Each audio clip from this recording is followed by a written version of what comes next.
오늘은 잠언 23장 32절부터 35절 끝절까지 보도록 하겠습니다. 잠언 23장 32절 말씀부터 읽어보겠습니다. 그것이 마침내 뱀같이 물 것이요 독사같이 쏠 것이며 또 내 눈에는 괴이한 것이 보일 것이요 내 마음은 구부러진 말을 할 것이며 너는 바다 가운데 누운 자 같을 것이요 돛대 위에 누운 자 같을 것이며 네가 스스로 말하기를 사람이 나를 때려도 나는 아프지 아니하고 나를 상하게 하여도 내게 감각이 없도다. 내가 언제나 깰까 다시 술을 찾겠다 하리라. 자, 과연 마지막에 술이라는 단어가 안 나왔으면 오늘 이 제가 읽은 말씀만 듣고 도대체 무슨 상황인가 궁금해 하시는 분이 있을 수도 있을 거예요. 만약 이걸 알아맞힌다면 분명히 술을 좋아하는 분일 겁니다. 이 모든 상황이 다 술 먹은 결과로 나타나기 때문에. 자, 먼저 32절을 보면 그것이 마침내 뱀같이 물 것이요 라고 그랬잖아요. 31절 말씀에 이 본문이 연장선에 있다는 것을 의미하고 있는 것이죠. 즉 31절의 표현처럼 술은 처음에는 아름다운 빛깔과 맛으로 사람을 유혹한다 그랬잖아요. 그래서 목을 통해서 순하게 넘어간다. 술술 넘어간다 해서 술이라는 말을 한다. 이렇게 표현도 합니다. 하지만 마지막에 가면 독사의 치명적인 독처럼 쓰디쓴 고통과 파멸을 안겨주게 된다는 그런 말씀이에요. 그래서 이 31절에서 뱀을 예를 들어 말한 이유가 뭐겠습니까? 이 독이 있는 뱀은 굉장히 위험하잖아요. 한번 물리면 어떻게 해요? 신속하게 독이 전신으로 퍼지게 되는 거예요. 순식간에 사람을 죽음에 이르게 하는 치명적인 요소를 가지고 있기 때문이다. 그걸 알라는 거죠. 술이 사람을 먹는다 그랬잖아요. 그게 그대로 된다는 것이죠. 또 33절을 보면 괴이한 것이 보인다. 마음이 망령된 것을 한다. 구부러진 말을 한다는 거예요. 비뚤어진 말을 하는 거예요. 이게 뭐겠어요? 눈에는 이상한 헛된 것들이 막 보이고 마음은 어지러워지고 혼란된 생각으로 가득 차서 정상적인 판단을 할 수 없는 상태에 이르게 되는 거예요. 술 많이 먹으면 이렇게 되는 거죠. 결과 이 알코올 성분에 의해서 뇌와 신경이 파괴되는 것이죠. 정신착란, 또 분열 증세까지 일으키는 것을 의미한다는 거예요. 뭘 그렇게까지냐 이렇게 말하는 분들이 분명히 있을 거예요. 그러나 이런 문제들을 분명히 일으킵니다.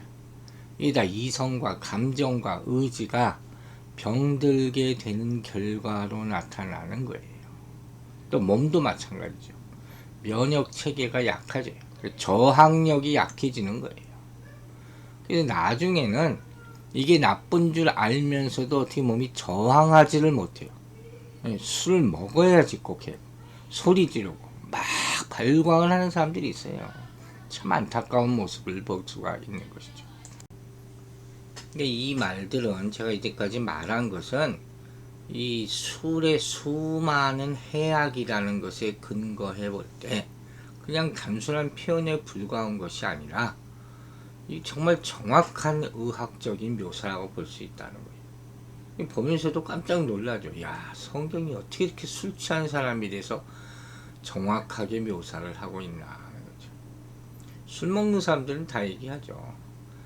이거 먹으면 내가 기분이 좋아지고 기쁨을 주고 쾌락을 주고 반드시 꼭 있어야 되는 거야. 그러나 과도한 음주 습관이라는 것은 우리 몸에 굉장히 치명적인 손상을 입힌다고 했어요. 자신도 모르는 사이에 간에 큰 무엇보다도 영향을 주죠. 간경화, 간암. 술 많이 먹어서 이렇게 간암까지 일으키는 사람들이 있어요. 또 인간의 이성적인 판단과 감각을 마비시키고 영혼의 건강을 해쳐서 결국 음란한 정욕과 또 다른 죄까지 유발하게 만든다. 이게 더 큰 문제가 되겠죠. 술 먹는 그것에서 끝나지 않게 돼 있다는 거예요. 그러면 이게 꼭 개인의 문제로 또 끝나느냐, 개인의 파멸로만 끝나느냐, 그거보다 더한 일이 있어요. 이렇게 되면 결국 더 이상 온전한 인간관계가 어려워져요. 술로 인간관계를 맺는다는 사람들 많은데 절대로 그렇지 않습니다. 나중에 가면 결국 사회생활을 하는 것 자체가 불가능해지게 되는 거예요. 그러면 어떻게 됩니까? 결국 가정에 영향을 끼치죠. 가족 간의 관계가 파괴되고, 알코올 중독자들의 가정이 온전할 수가 있겠습니까? 가정까지 해치는 그런 결과에 이르게 된다는 것이죠. 그러면 어떻게 되겠습니까? 개인이 파괴되고 가정이 파괴되고 결국 하나님과의 관계마저 파괴되는 거예요. 그러니까 그 인생은 희망을 가질 수 없는 절망 그 자체인 인생이 되고 만다 하는 것을 알라는 것이죠. 이렇게 무서운 게 술이에요. 근데 오늘날 사회가, 특별히 한국이 그렇잖아요. 술권하는 세상이다. 저 부추기는 세상. 술 못 먹으면 오히려 욕먹고 사회생활 못한다. 이런 말도 안 되는 얘기들이 만연한 세상. 이 술의 문제가 이제 보니까 이민교회에 와보니까 이건 교회 문제. 교회 안에서도 참 끔찍한 문제가 쉬쉬하는 문제가 되어버렸어요. 심지어 여러분 구역예배에서 술상을 벌여요. 천벌을 받을 짓입니다. 정말 회개해야 될 짓입니다. 이게 술 얘기에 대해서 교회 직분자들이 자유롭지 못해요. 참 안타깝고도 통탄할 이야기야. 그러니까 이 교회에 직분 받았다는 사람들이 세상에 나가면 사회생활을 해야 된다는 거, 친분을 유지하고 그런 핑계를 대고 다 또 술을 먹어요. 거기 관대하지 못하다고 사랑이 없다. 정말 참 가슴 아픈 일이죠. 얼마나 큰 죄를 몰래 짓고 스스로 타당하게 만들려는 그런 사람들이 얼마나 많은지 정말 회개해야 할 일이다 하는 것이. 여러분 성경이 분명히 나와 있잖아요. 이건 하나님이 명하신 거예요. 술 취하지 마라.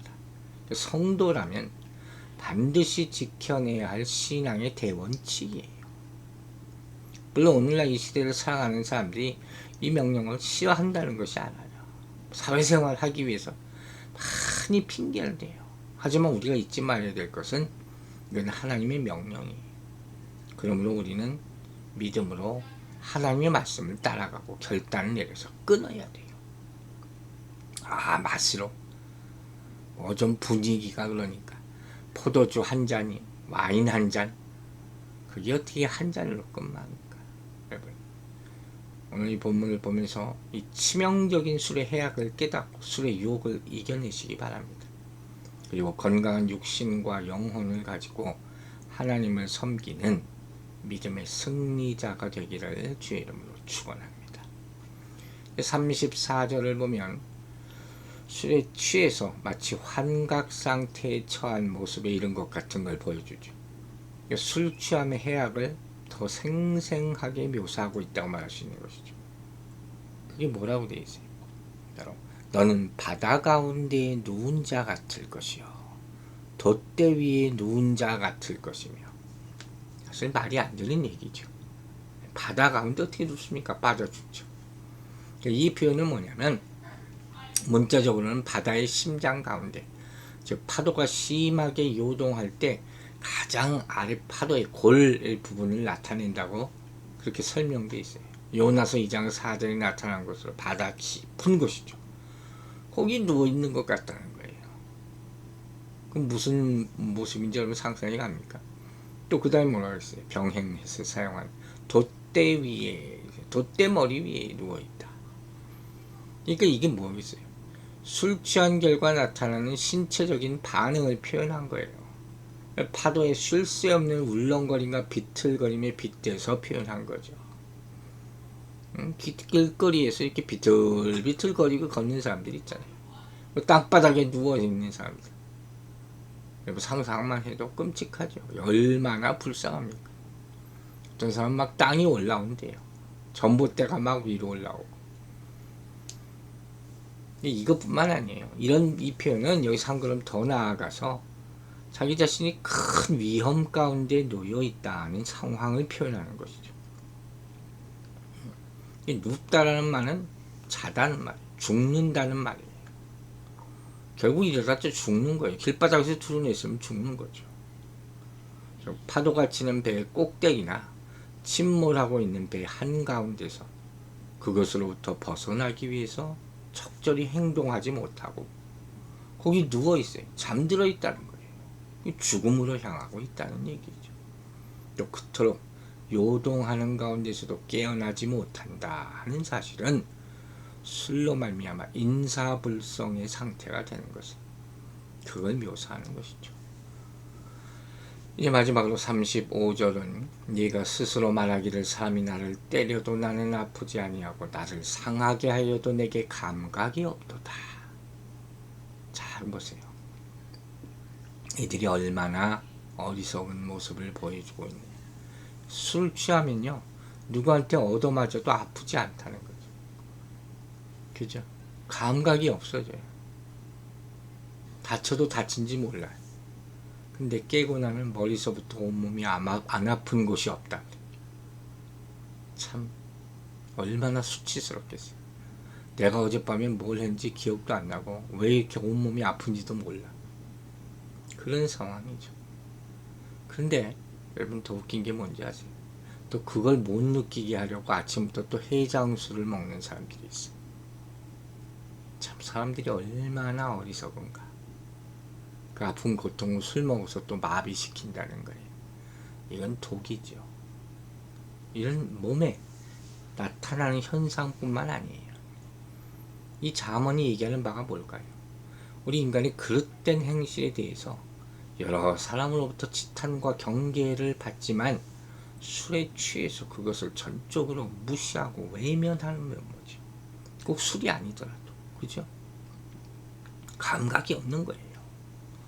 여러분 좋은 예는 아니더라도 마치 뭐예요? 한센병, 문둥병자 생각해보세요. 문둥병자가 가장 아픈 게 뭐예요? 감각이 없는 거예요. 신경체계가 다 망가져 버리잖아요. 그래서 손가락이 잘라져도 잘라지는지 모르는 거예요. 고통을 못 느껴요. 결국 그로 인해 죽어가는 것처럼. 그러니까 이게 꼭 뭘 비유한다고 했어요? 죄잖아요. 죄를 짓고도 죄인지도 몰라. 이게 문둥병 환자랑 똑같은 거예요. 그래서 이렇게 술 취한 자는 자기의 그릇됨을 의로운 자들이나 깨어 근신하는 자들이 지적하고 징계를 가해도 깨닫지 못하는 거죠. 이게 뭐예요? 점점 죽어가는 거죠. 만성 자살 행위가 된다는 거예요. 여러분, 한국 사회가 이기 때문에 죽어갑니다. 모든 일과 만남을 다 술자리에서 하려고 해요. 그래야지 남자답다고. 중요한 의논을 다 술자리에서 하고. 그 병든 관계 아닙니까? 그 사회가 병든 사회가 아닙니까? 술 취해서 하는 말을 어떻게 믿고 산다는 겁니까?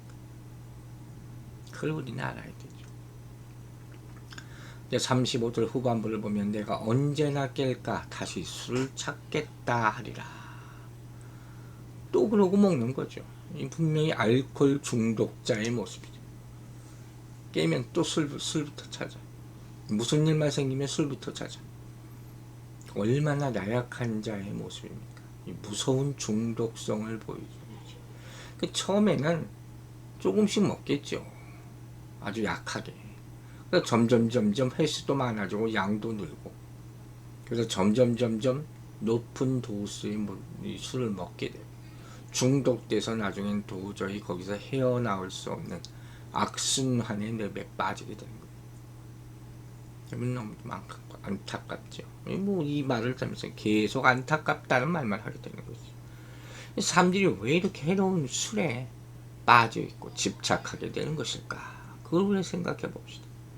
현실을 도피하기 위해서 그렇죠. 의지할 바가 없다고 생각하기 때문에 그렇죠.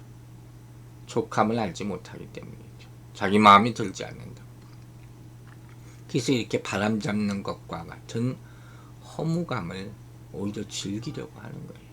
술을 마시는 순간 현실에서 경험하지 못하는 쾌락과 즐거움과 기쁨을 드린다고 착각하는 것이죠. 그래서 수많은 사람들이 조금 더를 외치며 허상을 쫓다가 다 파멸하게 되는 거예요. 여러분, 이러한 결말을 가져다 이 술, 마약 이런 모든 것이 다 포함되는 것이죠. 사람들이 이런 마음의 공허함, 허무함 이걸 채우고자 성적 쾌락, 권력, 황금 이런 것들을 추구하는 거예요. 이걸 경고하는 거예요. 술뿐만이 아니라는 거예요. 그렇기 때문에 성경이 이러한 것들의 주의를 당부하고 있는 것 아닙니까? 왜냐하면 이러한 것들은 결코 우리의 마음을 만족해 할 수 없어요. 그리고 이러한 것에 빠져들게 될 때 인생은 돌이킬 수 없는 파멸과 멸망에 이르게 될 것이 됩니다. 여러분, 갈증을 느낀다고 목이 마르다고 해서 바닷물 마시면 갈증을 해소할 수 있겠습니까? 오히려 신체 내부로 유입된 염분으로 인해서 갈증과 목마름만 더할 뿐이에요. 몸은 더 많은 수분을 배출시켜서 탈진해서 죽게 되는 거예요. 무슨 얘기인지 아시겠죠? 그러므로 우리는 더 큰 갈증과 목마름을 더해줄 뿐인 이 세상의 것들에 집착해서는 안 될 것이에요. 한 번 마시면 다시는 갈증이 없는 하늘의 생명수, 우물가의 사마리아 여인 기억나시죠? 그걸 찾으시기 바랍니다. 다시는 주림이 없는 하늘의 양식을 찾고 사모함으로 진정한 인생의 만족을 누릴 수 있는 성도가 되기를 주 이름으로 축원합니다. 기도하겠습니다. 아버지 하나님, 우리가 세상의 것을 좋아하지 않도록 아버지 하나님의 것을, 신령한 것을 더 사모하도록 도와주시옵소서. 이 말씀을 요사이 계속 듣고 있습니다. 그러나 우리 육신이 이미 죄악에 찌드는 것, 악한 것들, 세상의 눈에 번쩍 뜨이는 것들, 그것에 더 많이 절여 있다면 그 독을 다 빼낼 수 있도록 성령을 부어 주시옵소서.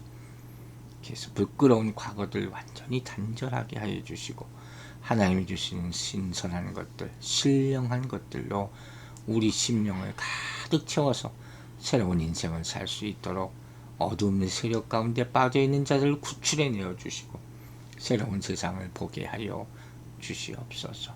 오늘 하루도 주께서 아침부터 신령한 말씀을 우리에게 주심을 감사드립니다.